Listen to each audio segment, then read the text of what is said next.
ఒక్కొక్కళ్ళ ఇంటికి వెళ్ళండి, పావుగంట ఉందాం అనుకున్నవాడు అరగంట ఉంటాడు. ఒక్కొక్క వ్యక్తి బ్రతికున్నంత కాలం ఆ ఇల్లు దేవాలయం.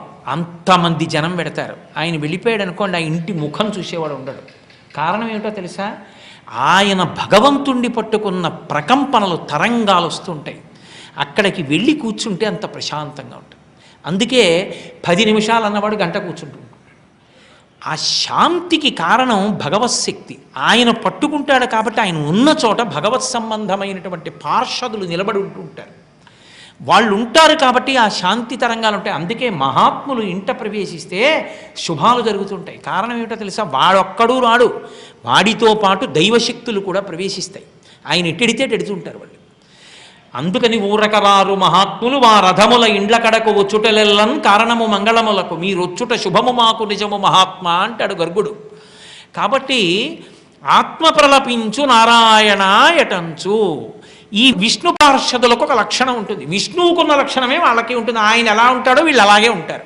ఆయన పట్టు పీతాంబరం కట్టుకుంటాడు, వీళ్ళు కట్టుకుంటారు. ఆయన 4 చేతులు ఉంటాయి, వీళ్ళకి 4 చేతులు ఉంటాయి. ఆయన శంఖచక్ర గదాపద్మములు పట్టుకుంటాడు, వీళ్ళు శంఖచక్ర గదాపద్మములు పట్టుకుంటారు. ఆయన్ని చూస్తే భయం పోతుంది, వీళ్ళని చూస్తే భయం పోతుంది. వీళ్ళకి స్థితికాల లక్షణం ఉంటుంది, భయం పోగొడతారు. ఇప్పుడు వీడు నారాయణ అని ఎందుకు ప్రలపించాడు? యమభటుల్ని చూసి.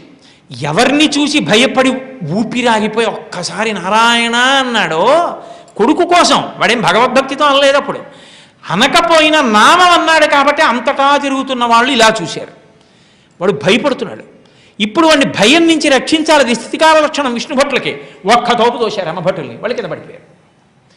ఇప్పుడు ఎవరు భయపడాలో వాడు వీళ్ళ వంక చూసి సంతోషపడుతున్నాడు. వాళ్ళు కింద పడిపోయి భయపడ్డారు. వీళ్ళెవర్రా మమ్మల్ని తోసేశారు. చిత్రం ఏమిటంటే ఆ యమభటులు కూడా పరమ ప్రీతితో చూశారు వీళ్ళ. అబ్బబ్బబ్బా, ఎంత అందంగా ఉన్నారు రాయి, పట్టు పీతాంబరాలు ఏమిటి, దివ్యమంగళ విగ్రహాలు ఏమిటి, ఆ మెడలో తులసిమాలలు ఏమిటి, శంఖచక్ర గదాపద్మాలు ఏమిటి, ఆ 4 చేతులు ఏమిటి, ఆ ముఖాలు ఏమిటి, అబ్బబ్బబ్బా ఎంత అందంగా ఉన్నారని వాళ్ళు అన్నారు. అప్పుడు మొదలెట్టారు. నేను ముందు చెప్పిన కథ ఇప్పుడు చెప్పారు వాళ్ళు. చెప్పి వేదమే నారాయణుడు, ఆ నారాయణుడే సత్వరజస్తమో గుణములతో కూడుకున్నటువంటి జీవుడు గుణములనందు సత్వగుణమునందు ఊంచుకుని చేసినటువంటి కర్మల చేత ఉత్తర జన్మల యందు ఉత్తమ జన్మలను ఇస్తాడు. ఇలా పుట్టినవాడు ఇంత భ్రష్టుడై కిందకి జారిపోయాడు, ఇన్ని పాపకృత్యములను చేశాడు, వీడికి ఆయువు అయిపోతోంది. ఆయువు అయిపోతోంది కాబట్టి మేము వచ్చి భయపెట్టాం, మీరు వచ్చి మమ్మల్ని